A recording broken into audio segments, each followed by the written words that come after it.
आज आपण लिंबाचं लोणचं बनवणार आहोत. त्यासाठी आपल्याला प्रथम लिंब चिरून घ्यायचे आहेत.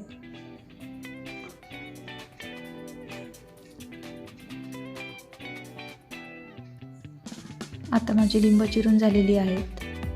त्यानंतर आपल्याला ही लिंब कुकरमध्ये शिजवून घ्यायची आहेत. कुकरमध्ये थोडंसं पाणी टाकायचं आहे आणि एका छोट्या डब्यामध्ये आपल्याला लिंब टाकून त्या डब्याला घट्ट झाकण लावायचं आहे. डबा ओपन ठेवायचा नाही, त्यामुळं लिंबामध्ये जास्त पाणी जाईल. डब्याला घट्ट झाकण लावून ठेवायचं आहे. त्यानंतर आता कुकरला 3 शिट्ट्या घ्यायच्या आहेत.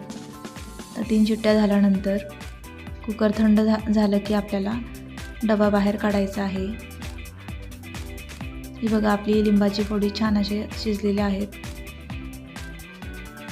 त्यानंतर आपल्याला लोणचं बनवायचं आहे. त्यासाठी लाल तिखट, मीठ, हळद आणि साखर लागणार आहे. आता या फोडींना आपल्याला एका मोठ्या ताटामध्ये काढून घ्यायचं आहे.